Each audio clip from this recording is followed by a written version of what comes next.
having watched him so much, like you just, and I hear it all the time. Oh, he's only 17. Yeah, he's 17. I'm going to say it right here. I'm going to say it right now. Yeah. He's Canada's best player. He's Canada's best player. Wow. You're now listening to the Boys in the Booth podcast with your hosts, Harper Cody, Chad Melbourne, and Casey Abrams. That's a big one. Yeah! Good evening and welcome to episode 192. It's part one of our 2024 World Juniors preview here on Boys in the Booth.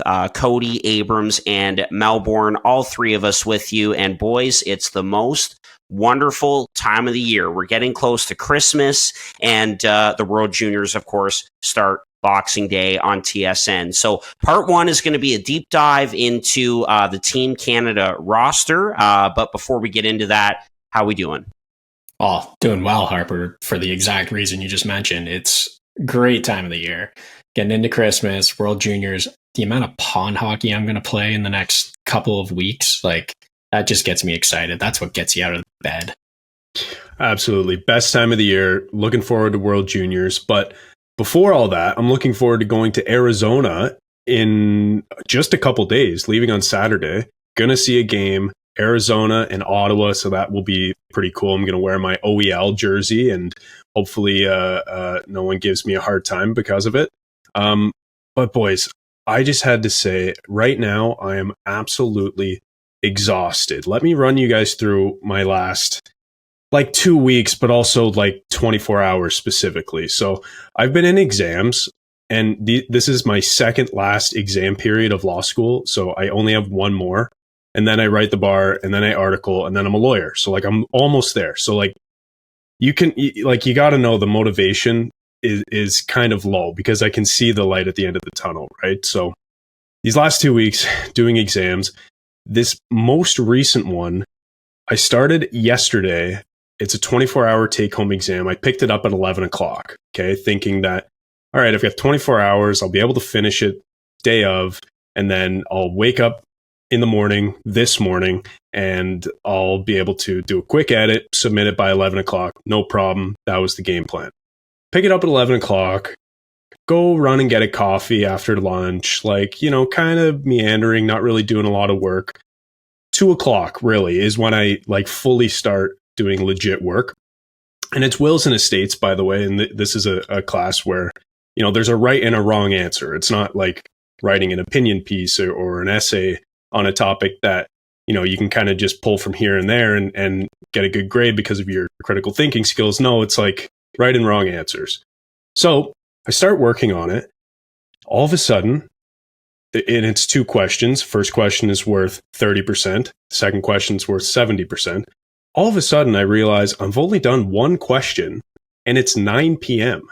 So from 2 to 9 p.m., I've only done 30% of the 24-hour take-home exam, and I thought I would be able to get it done that night. So I'm doing the math, and I'm thinking to myself, okay, if this first question took me, from 2 to 9, and it's only worth 30, this next question is going to take me forever. But I'm still in my head. I'm hoping okay, maybe it's just the nature of it. It takes a while to fully get into the swing of things. I'm cruising now. Let's go. Well, boys, I kid you not. When I went to bed this morning, it was 6:04 a.m. When I crawled into my bed after finishing my exam and submitting it. Paige gets up for work at 7. So I'm in bed for less than an hour. She gets out of bed at 7 o'clock, goes to work. This day has been absolutely upside down for me. I didn't get out of bed until 1:30 in the afternoon. Clean the house because I've been in exams for 2 weeks, so I have been stressed and whatever. Clean the house and prep for the show. That's all I've done today, and that's why we're having a couple beers while we're recording this episode, because A, it's the most fun episode of the year, one of the most fun anyway, and B, I deserve it after an absolute grind over the last 2 weeks, but specifically over the last 24 hours, where I literally sat down for, I think it was at the end of the day, about 18 straight hours writing this exam.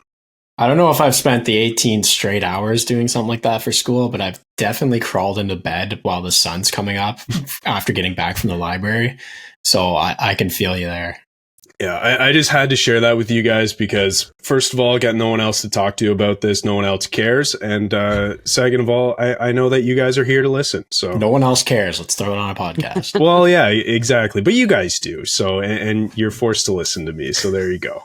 Yeah, I've maybe gone to bed when the sun's coming up after a big night out, but not nothing like that. Oh, just brutal. Yeah, that's last weekend for Harper. Yeah. That's crazy, man. Well, anyway, welcome, and thank you. glad you're in better spirits now, so that's good. All right, boys, let's get into our little Team Canada deep dive here, and really the only returning player to this roster is Owen Beck, whose tournament was cut short last year, I believe, because of injury. Do I have that correct? I don't recall exactly, but I think he only played like 3 games, right? Yeah, it wasn't really a factor, but certainly a good player, Montreal Canadiens 2nd round pick and whatever. But other than that, a lot of new faces on this roster. I mean, a lot of names that we recognize, and so let's get into it. Case, maybe we'll go to you first and just kind of your overall look at this roster, forward D, goaltending, just kind of what do you see, strengths, weaknesses, all of it. Yeah, I mean, I've had a lot of people talking to me about this team already leading up to this tournament and saying that, they don't recognize a ton of people as these huge star players for Canada, that, the name jumps right off the paper and it's a Connor Bedard or Lafreniere. You can say that Macklin is on there as a guy like that, but there's a lot of talk that the star power isn't here for this team. But man, I think this could be one of the deepest Team Canadas I've ever seen. The guys on this team up and down the lineup, like there's not many weaknesses. And when you start thinking about the guys that they left out of this team, either didn't get an invite to camp or just didn't make the team, like there's some pretty good players. And looking at the CHL scoring leaders, looking at start with the WHL, Andrew Crystal, he's not on this team. Riley Heidt, he's not on this team. Connor Geekie on the team, and Furcus is also not on the team. So those are 3 of the top 4 scorers in the WHL that they left out. The OHL, you got Reckhoff, who is on this team, Carson Reckhoff, with 31 goals in 31 games. Disgusting. And 24 assists on top of that in the OHL, who is leading this league by far. So he's on the team. And then you have Jordan Dumais, who's 4th in points in the QMJHL, absolutely tearing up that league. So in terms of scoring, they've got this covered. And then there's players that fill out this team with like the compete level and the grit and everything else in guys like Matthew Wood and Brandon Yeager. And I'll throw Easton Cowan as like an engine out there for you Leafs fans. And then there's still kind of like the star players that haven't been mentioned. There's the Matthew Savoys on this team, and Celebrini. I think Cell, yeah. Celebrini and Matejchuk. Like, I think that this team's got it covered top to bottom, and then 3 goalies who, in their own leagues, 2 of them have some phenomenal numbers, and the other one's drafted in the NHL. So, I'm actually pretty excited, despite what others have been saying about this team. Yeah, I'm glad you mentioned like what the outside perspective of this team is, and it's just that it's not very good. Like I've seen so many people post that this team just isn't built to live up to the standards of previous Team Canadas who have won gold at previous tournaments. You're right, Case. They don't have a star power player like Connor Bedard. And last year, obviously, it was the Connor Bedard show. Shane Wright was there too, and he had a good tournament, and some other players. But it was the Connor Bedard show from start to finish, and he is not there this year. And speaking of players who are eligible, who aren't actually returning, Connor Bedard, Adam Fantilli, Shane Wright, Kevin Korchinski, Matthew Protas, and Zach Benson, all 6 of those players, if they were on this team would look a hell of a lot better. And that's kind of the star power that is lacking, at least on the surface. Well, that comes hand in hand with putting out the best players every single year, is that your World Junior team, it's basically all 19-year-olds every year, and they're gone next year. And you look at other teams like Slovakia and Czechia that have had success lately, and they have players that have been playing on the team since they're 16 years old. It's their fourth competition. And it's just the familiarity of that. It plays a big role. But in the end, doesn't matter because the better players are coming out of Canada. Yeah, I also think it's interesting, too, that, just going back to last year's draft where it was Bedard and Fantilli, and then the previous draft with Shane Wright being from Canada, I just think the stars who have been in those last couple drafts don't really compare to previous ones, at least in recent memory. Like, it's not often that you see a guy like Connor Bedard who plays as, he was a 2005 born player playing last year, absolutely tearing it up. This year is usually the year, where those second year players come in and do some damage. Well, Bedard is just so good that he's already in the NHL. In fact, all of those players mentioned are in the NHL or have played some NHL games this year. Shane Wright's the only guy who's played more in the American League. But it is just crazy when you look at some of the eligible players who aren't on the team, because this team could be a hell of a lot better. But like I was saying, Case, I do agree that it is a fairly deep team. But that being said, I do think they are going to suffer a little bit from the lack of star power. Maybe they don't outscore their problems as much as, we expect Team Canada to. Yeah, I mean, I could see that, but I think that the scoring is there. The power play is going to be absolutely fine with Matejček leading that. And then you have guys like Dumais and Savoy on that power play unit. Like, those guys can score at will. If you're throwing Celebrini out there, I don't know, sometimes they don't favor towards 17-year-olds like they did in the past with, a Quentin Byfield, for example. But I think that there's just so much available on this team. And then recently, we've started to see a swing in Team Canada selections towards players that play a better defensive game. And, I'm kind of stealing a bit of my thunder on what I wanted to talk about with my player to watch on Team Canada. But you look at, like, last year, two guys that came to mind were Donovan Sabrango and Del Mastro. Those are two guys that they got a lot of ice time because the way they play the game. It's not the flashiest thing in the world. They left out a Brant Clark for that reason, and in the other tournament. And they're starting to pick players that are going to win them the competition. Another guy is like Dawson Mercer a couple of years ago. They gave him a ton of ice time, played him like the utility man on all sorts of different lines, penalty kill, power play. They're looking for players that are going to win them games, not just put up points in the QMJHL. You know what I mean? That everyone does that. No, it's true. And I think, not to jump the gun, but we're obviously going to talk about the two Maple Leafs prospects who have made this team. But I think that's why a player like Fraser Minten could be so important to this team as, a shutdown center playing in a role where, he might not be afforded a ton of offensive opportunity, but he will grind guys down. And that's, the reason why he got a shot in the NHL at the start of the year. And that's the reason why he made this team as one of the locks, really. Like, when you look at this team, I first look at the 2004 born forwards, the returning players, or the players who were eligible last year who didn't make the team. So Owen Beck, we mentioned, is the only returning player on the roster, second rounder from Montreal in 2022. It's basically just the other guys from that 2022 draft who are in this category, I would say, of like the guys that we expect to be horses for this team. So I'm looking at a Jordan Dumais, a guy who, we've talked about a bunch on this podcast as a guy who has, been tearing up the QMJHL and looks like an absolute steal of that draft. Connor Geekie, who, Case, I'm not sure if you mentioned earlier or if that was off air, but he'll be another guy relied on. And then Matthew Savoy, who, Harper, well. So those are just some of the locks up front who we expect to be horses. And then on the back end, I'm looking at players from the same draft, and the number one guy I'm looking at is Denton Matejčuk.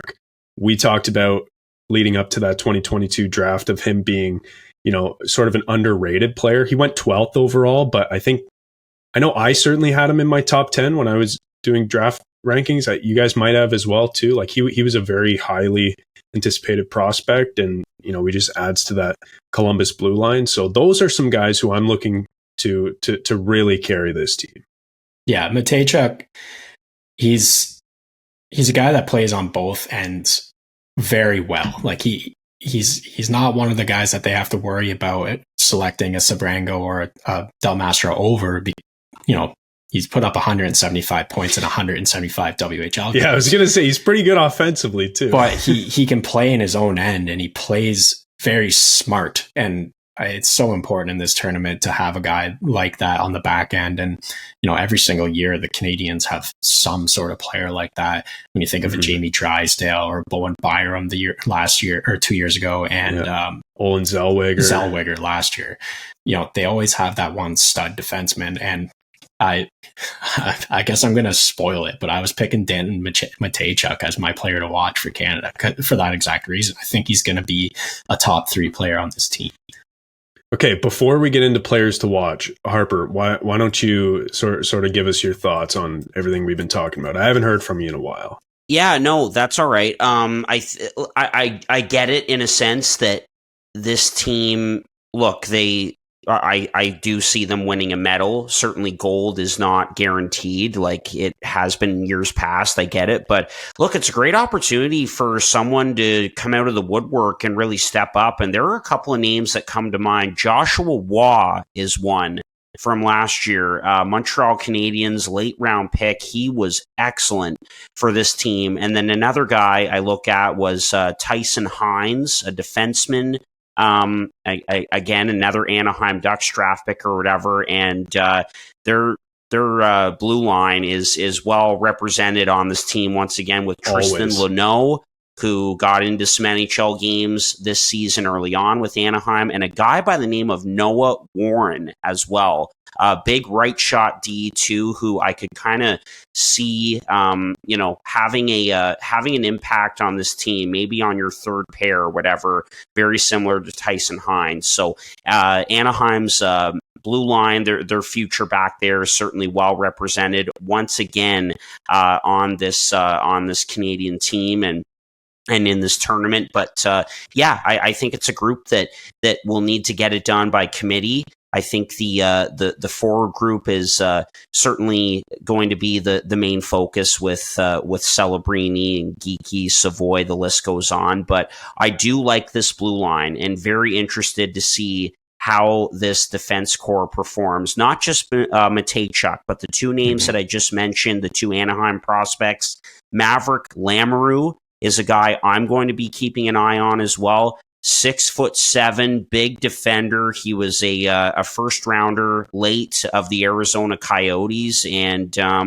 look, you always love to have players who are big and have that big long reach in a tournament like this where you have a lot of younger players. So look, it might be one of those teams where you don't have the same star power as you've had in years past, and particularly last year with a guy like Bedard. But there's enough there where everybody, if they pitch in, that they can do something special again this year. Yeah, and that's the way I look at it. I've grown to trust the staff of Team Canada over the last few years and the guys that they've been picking and leaving out at times, and to just look at some of the guys they left off of this team that they could have picked that are tearing up their respective leagues. It makes me think, they saw at camp something in these guys, this specific team that worked well together, that's going to win games.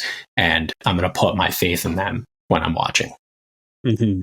You hope that's the case, right? Because if it's not, then you wonder why a guy like, a guy that I pointed out when I was doing my prep notes that you mentioned was Jagger Firkus, having a great year in the WHL. So you've got to think that, hopefully the coaching staff notices something in other players, and specifically maybe an undrafted player like Owen Allard, who I believe is the only undrafted player on this team.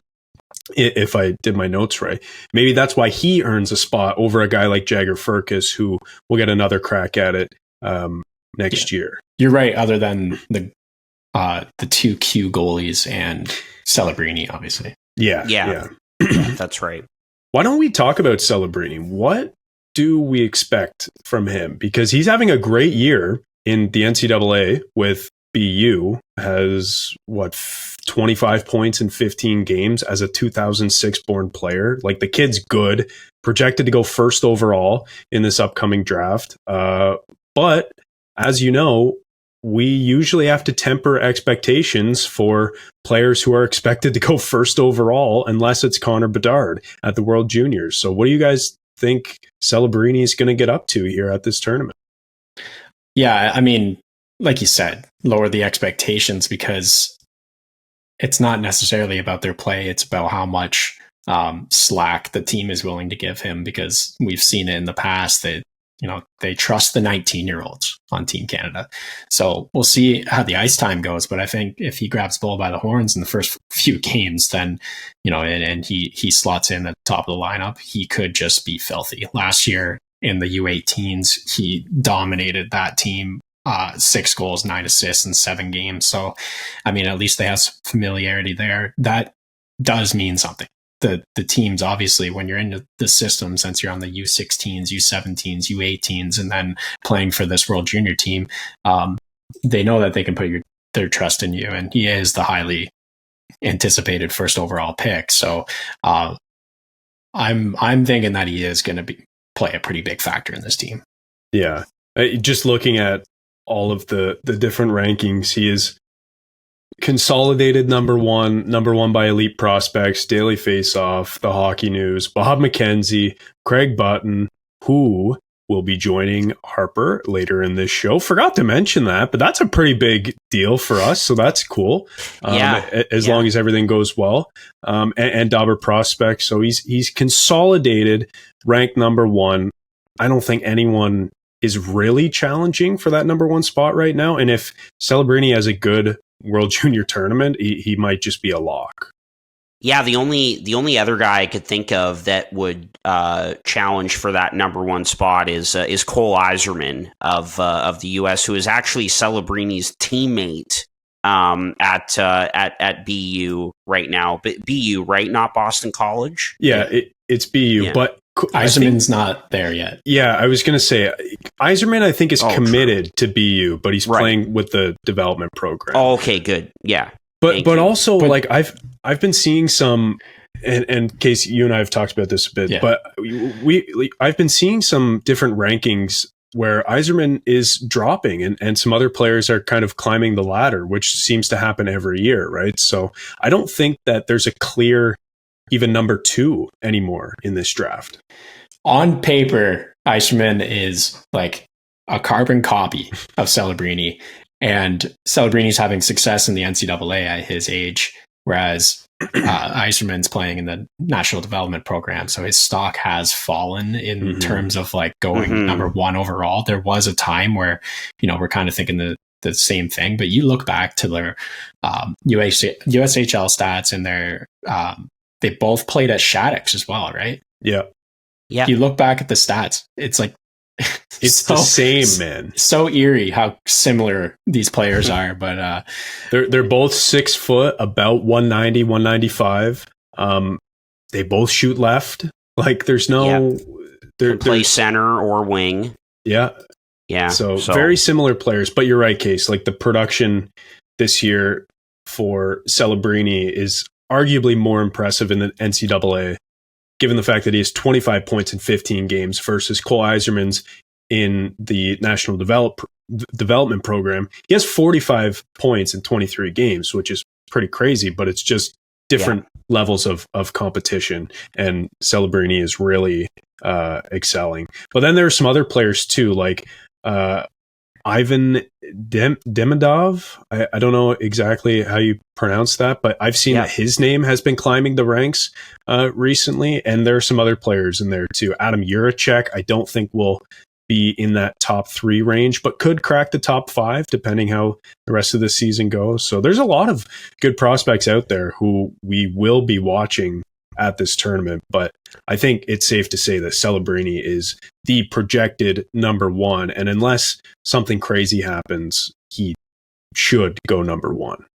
Yeah, definitely. And I have seen in some lineup projections for this team that he very well could be penciled in as the number one center on a line with Geeky and Savoy. I have seen that a few times in a couple of different sources. And yes, Chad, as you mentioned, we will be joined by TSN Director of Scouting, Craig Button, later on in this episode. We're going to talk about some players to watch with him, and definitely planning on asking him about Macklin Celebrini as well. So very, very exciting for us. Kind of an early Christmas present for us if we look at it that way. It'll be great to have Craig on. So that's very exciting. Is that in on Team Canada, boys? What do we think? Well, no, we should do our players to watch, right? Casey, you already mentioned that your player to watch is Denton Matejchuk, but why don't you get into it a little bit more, why you think he'll be so interesting to watch? Sports betting has rapidly risen in popularity, and I want to connect you all with an opportunity to get started or to get ahead. Having multiple sportsbook accounts is the most simple way to maximize your profits, and there's never been a better time to sign up. So when you visit our page at signupexpert.com/boysinthebooth, you'll be connected to all the sportsbooks in your region, along with a review of each platform and its unique benefits. All of these sportsbooks have valuable sign-up offers for new users, and when you register through the link, you will automatically receive the top offer at each one. When you use multiple sportsbooks, you ensure that you can always access the best available odds, which is key to successful sports betting. So if you want to take advantage of these benefits and support our brand in the meantime, please consider signing up for your next sportsbook at signupexpert.com/boysinthebooth. This podcast is sponsored by the best ticket app out there, SeatGeek. SeatGeek takes the confusion out of buying tickets, making it quick and easy to get the best deals on tickets to your favorite sporting events. Plus, Boys in the Booth listeners get $20 off their first ticket purchase on SeatGeek using the promo code BOYSINTHEBOOTH in all caps. So click the link in the description down below to download the app, and remember to get your discounted tickets using the code BOYSINTHEBOOTH in all caps. Get great seats for a fraction of the cost with SeatGeek.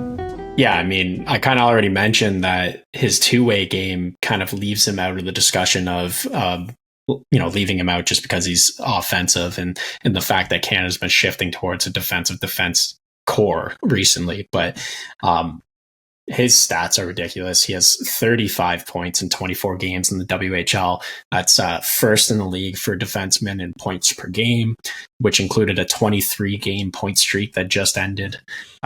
He's been defenseman absolutely phenomenal on the back end, and in the WHL too, which is not the scoring league of the three in the CHL, especially in terms of defense. So a lot of impressive things out of him. I think Columbus got an absolute steal at 12, and that D-core is going to be so scary in the future. So I think that he's going to be our Zellweger, Byram, Drysdale, Ty Smith was a pretty good Team Canada guy. Yeah.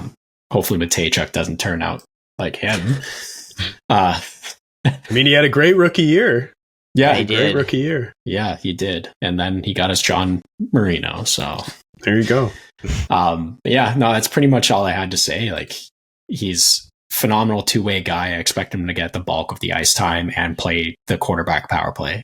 Mm-hmm. So He'll be the horse back there, I think, for sure. Like the guy logging, 25 plus minutes, all situations. But yeah.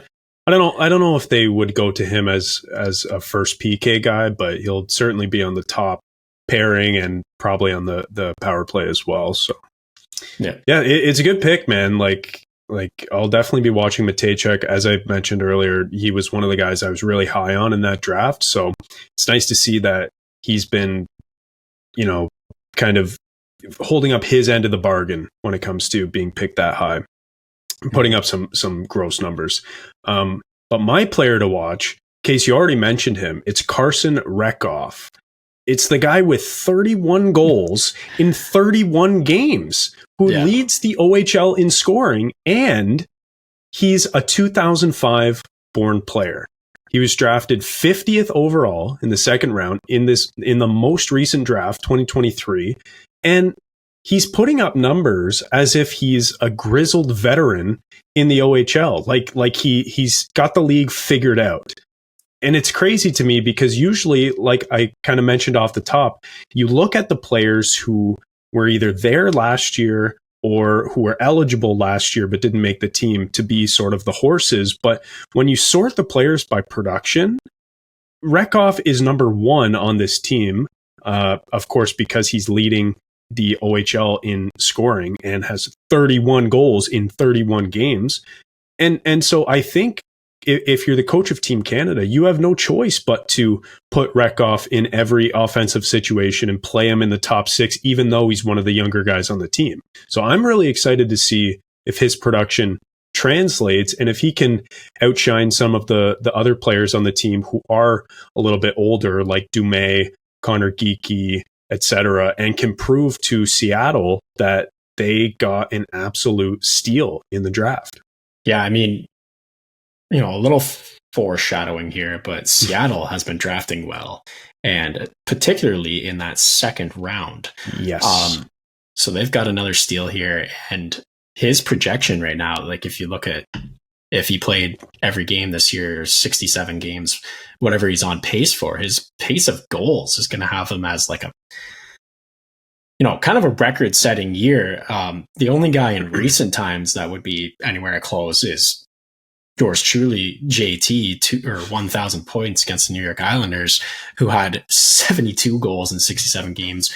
But Rekhoff is on pace for 67 goals this year, which would have him 20th all time in the OHL. Yeah. I mean, like, listen, we know that OHL scoring doesn't always translate to the NHL. There are a million other factors, and that's the reason why, you know, a player like Jordan Dumais, who by all accounts is extremely talented, but maybe undersized or underdeveloped physically, that's why he slipped so far in the draft. So there are other factors, but you can't ignore the production of these guys in the OHL, because even if it won't translate immediately, there's something there. And the teams who draft these types of players, like if they have a good enough development system, like Seattle, I think probably does, you know, evidenced by the fact that they're not rushing a player like Shane Wright into the NHL before he's ready. Montreal with Slafkovsky, but it seems like, you know, if put in the right situation, these types of players can develop. And it's just crazy to me that Rekhoff is the guy on the team who was picked, what did I say, 53rd overall? Let me just double 50th. Check. 50th overall in 2023. And Furcus was their second round pick the year before in 2022. And two second round picks, again, foreshadowing my pick here. So. And he's having a great year. So, yeah, I think it'll be interesting to see how Rekhoff does, because he is just tearing up the CHL. Before I get shit on, yeah, I know DeBrincat and Pat Kane were pretty fucking good in the OHL and scored a lot of goals. So don't yell at me in the comment section. Well, you know who scored?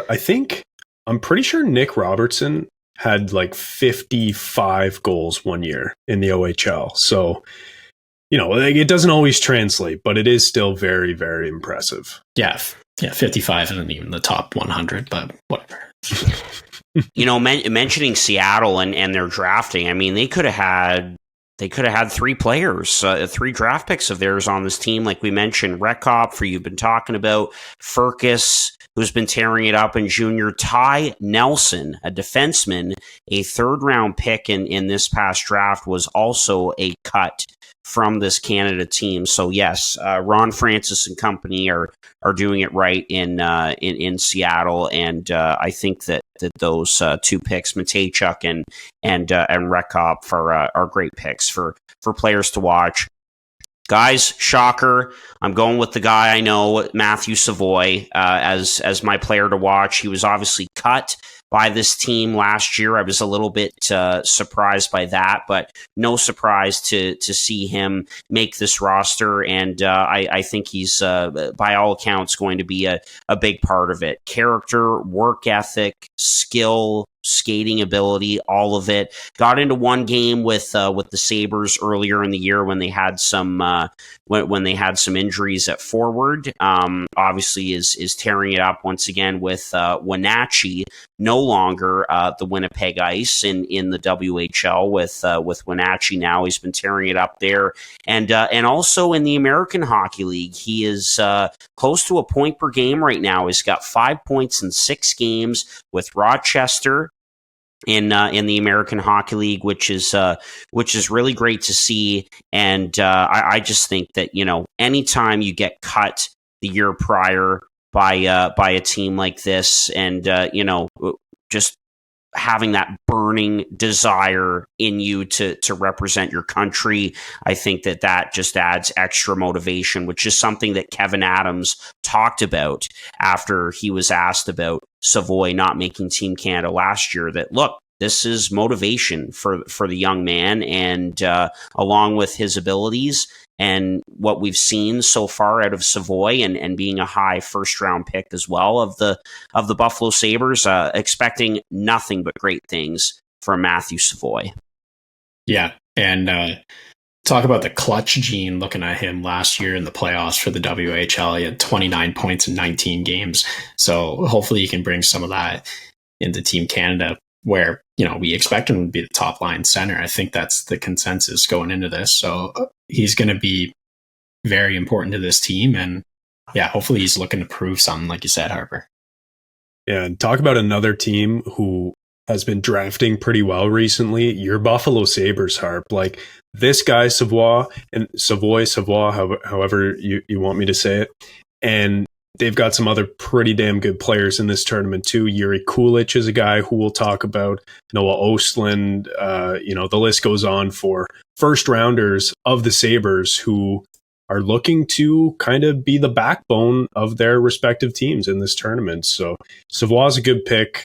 Looking forward to seeing what he can do. And hopefully for his sake, after getting cut last year, he can make, a pretty big impact and be that number one center. Hopefully it's not the case where, Celebrini, I know that he's sort of like the big name coming in because he's projected to go first overall, but hopefully Savoy can keep his spot on that first line and, not get pushed away by the youngster.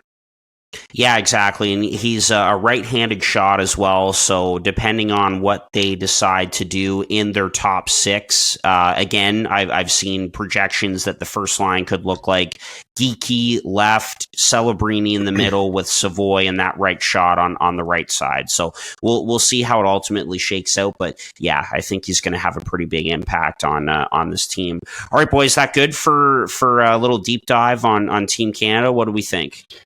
Yeah, the last thing I wanted to say, because we didn't really get to talk about him much, and the Leafs listeners will kill me if I don't bring him up, but Easton Cowan right now, I was talking about how, when you go and sort the players on this team in terms of how they're scoring and producing in their respective leagues, Easton Cowan right now is 5th on the team with 39 points in 23 OHL games. So since being picked by the Maple Leafs in the first round last year, which was seen by many people, including myself, as a bit of an off-the-board pick, he's sort of turned it around and proven case, like you mentioned before, that he's got an engine and he's starting to surprise people with his scoring. So I'm looking forward to seeing what Cowan can do, and hopefully he gets enough minutes to be able to produce offensively, because the other Leafs prospect, Fraser Minten, we've already kind of touched on.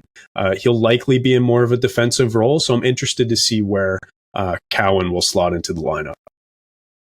Yeah, absolutely. And I think stuck around a lot longer than we had anticipated with the Maple Leafs out of camp, for sure. So, and you know what?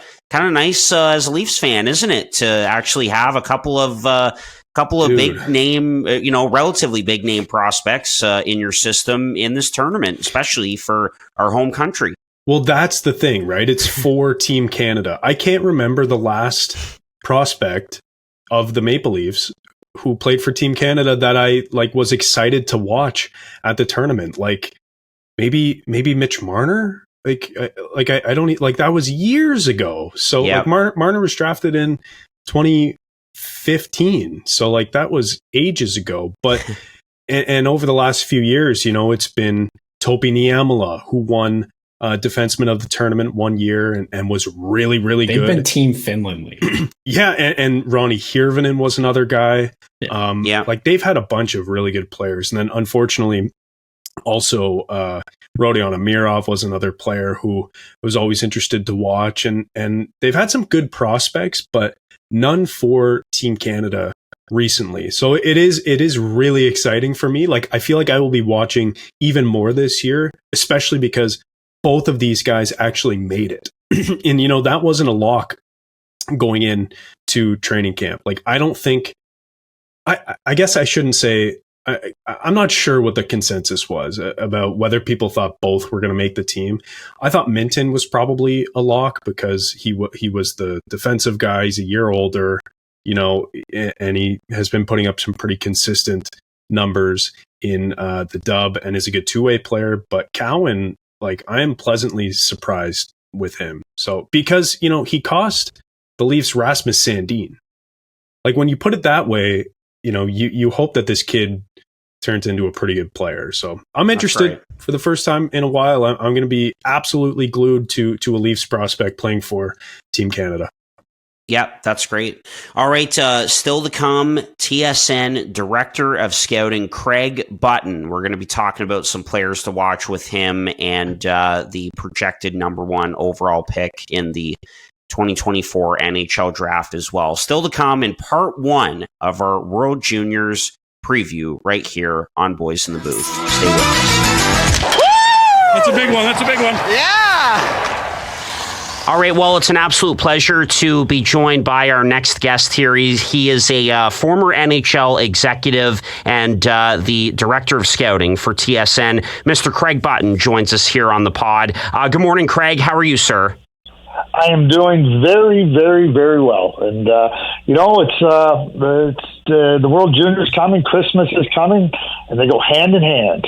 Yes, they sure do. Absolutely. So, Craig, we'll get right into it here. Obviously, it's all about the World Juniors ahead of the start of the tournament on Boxing Day on TSN. And what we're going to do is just go through 4 NHL prospects in this tournament, 1 from each NHL division to watch at the World Juniors. So, starting in the Atlantic with one of 2 Toronto Maple Leafs prospects who are going to be suiting up for Team Canada. One of them is Easton Cowan, a late first-round pick of the Maple Leafs this year, and playing very well for the London Knights once again this season. Craig, at first it was kind of seen as maybe a bit of an off-the-board pick for Toronto, but he looks great. He's going to be suiting up for Team Canada here, and stuck around for, I think, a lot longer than we had anticipated for Toronto out of camp.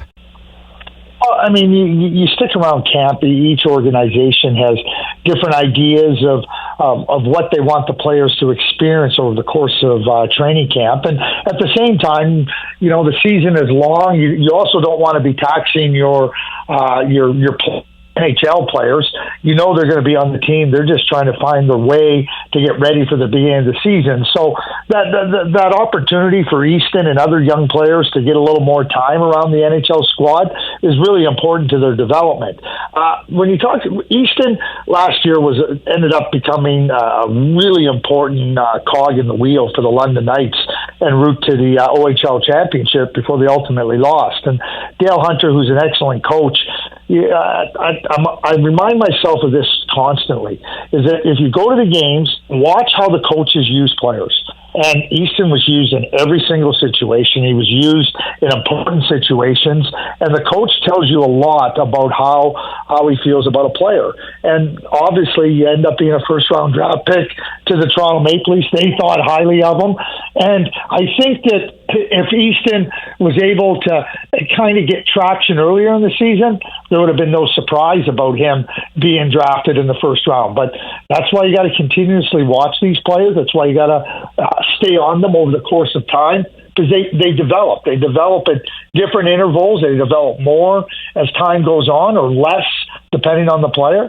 Easton has done all of that, and certainly Easton playing for Team Canada, he's going to be counted upon to do a lot of different things for this team. And when you play for Team Canada, you've got to be able to potentially play out of position, take on different roles. I don't think Easton will have any problem doing that.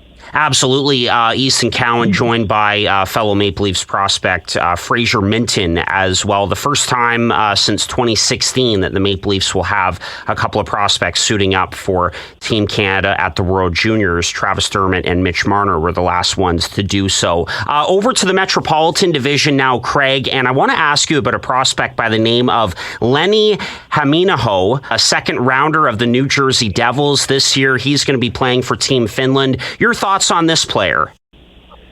Number one is the first thing that stands out is the speed that he plays with, the ability to attack, the ability to push defenders back and create space for himself, and he's hungry. He wants to take the puck to the net. He wants to make plays, and when you can shoot the puck like he can, and you can skate like he can, you're going to be able to create opportunities for yourself. You're also going to open up the ice for others, because defenders and opponents now have to be really aware of you on the ice.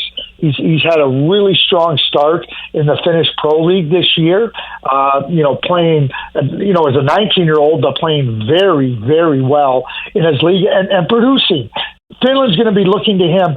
They do not have a lot of high-end skill on this iteration of their junior team. So they're going to be looking to Lenni as a real key player to provide offense on the power play at 5-on-5, but he's capable, and he's a determined scorer.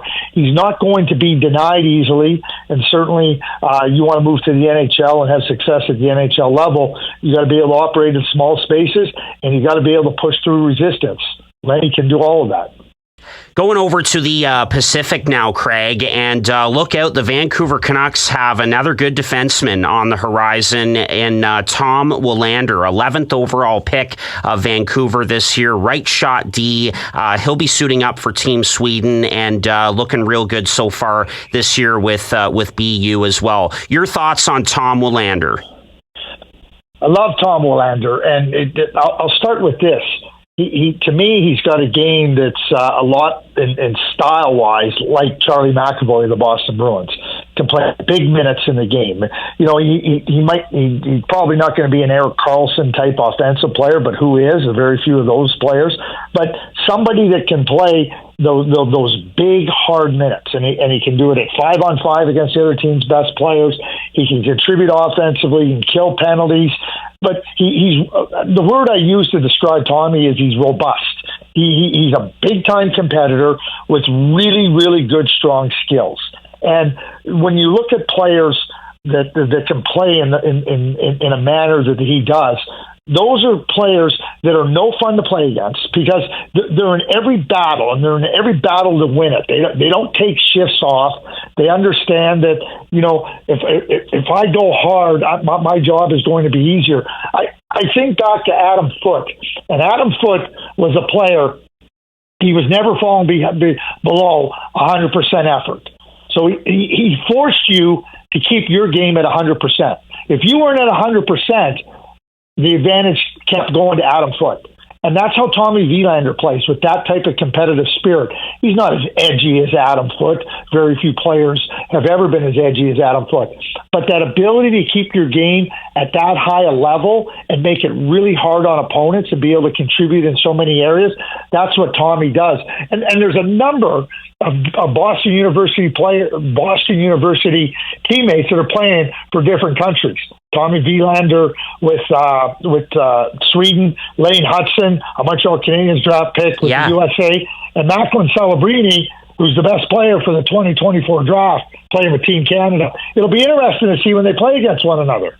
Absolutely. And really, something really interesting that you said there, talking about the comparisons between Willander and Adam Foote. And I mean, it's just set up perfectly that Willander, by all accounts, is going to have an opportunity to work with Adam Foote in Vancouver.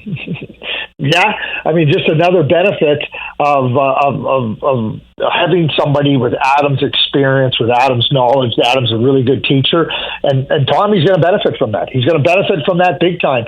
He's playing for Jay Pandolfo, a 3-time Stanley Cup champion with the New Jersey Devils at BU, and then he's going to move into professional hockey with Adam Foote, a 2-time Stanley Cup champion and Olympic gold medalist, just an awesome player that you wanted on your team. You want Tommy on your team, and if you're playing against him, you don't want to have to go up against him shift after shift after shift because he wears on you.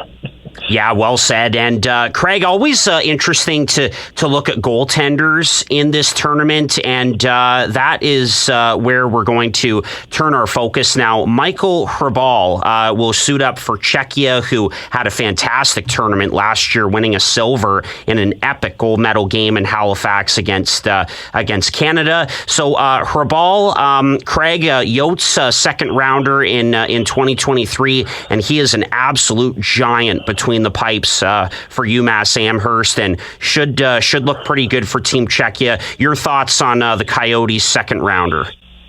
You described him. I mean, he obviously, he's a big man in the net. You take one glance and you say that's a big man, but he's got lots of athletic ability, and he's a competitor, and he's smart. He reads the play really well, and like a lot of younger goaltenders, they're working at trying to develop that technical aspect of their game, what I call the technical acumen. And when you're a bigger goaltender, trying to make sure that your positioning stays tight and you don't open up, you get by on your athletic ability, and certainly Michael has significant athletic ability, but his technical ability is pretty darn good for a goaltender his age. And I think that you might be looking at the best goaltender in the tournament, and Michael for Team Czechia, and their fortunes are going to rest on the back of Michael, because it's the Czechs have had a really good opportunity to build the program and to push their program along, and they've had some success at other tournaments, losing in the gold medal last year.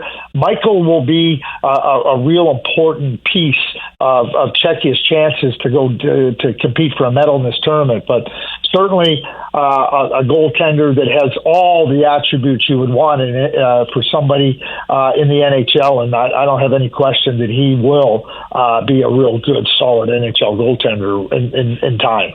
Yeah, once again, Bill Armstrong and the Arizona Coyotes well represented here at this tournament, and certainly right near the top of the list is goaltender Michael Hrabal. Craig, before we wrap up, I just quickly want to ask you about Macklin Celebrini, projected number 1 overall pick in 2024.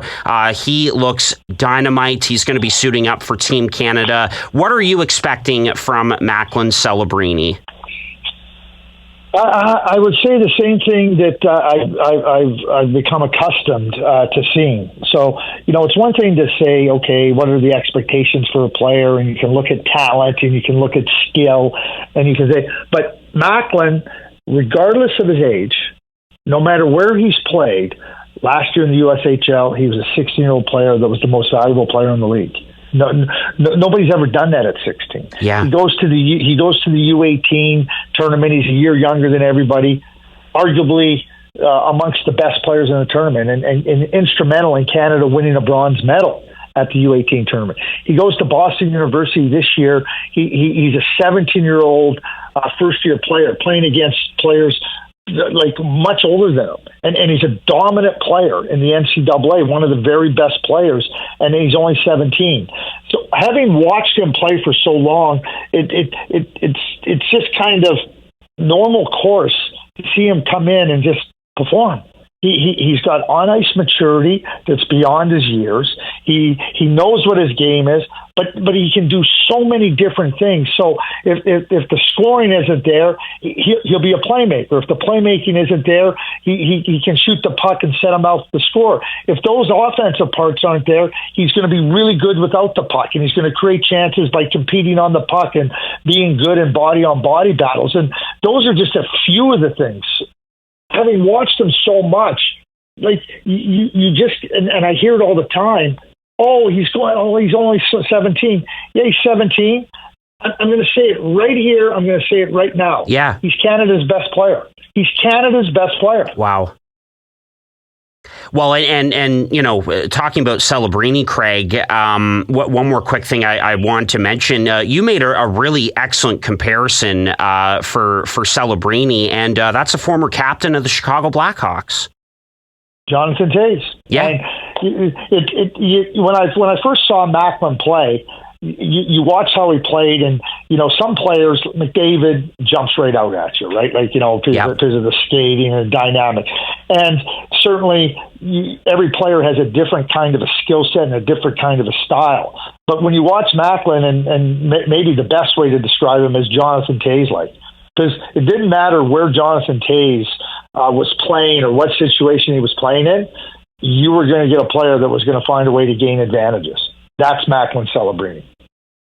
Absolutely. Well said. Craig, thank you so much for your time. I know it's an extremely busy time for you with Christmas on the way and the World Juniors as well. But really appreciate you parking some time for us today. Your insights and expertise, very much appreciated. Thank you so much, Craig. Merry Christmas to you and your family. And we'll be watching you as part of the coverage for the World Juniors on TSN. Thanks so much. Thank you, and happy holidays to everybody. This has been another episode of Boys in the Booth with Harper Cody, Chad Melbourne, and Casey Abrams. Connect with the Boys in the Booth on Instagram, Facebook, and YouTube at Boys in the Booth. Visit boysinthebooth.com for show details. And don't forget, you can become a patron of the podcast for just $1 a month at patreon.com/boysinthebooth.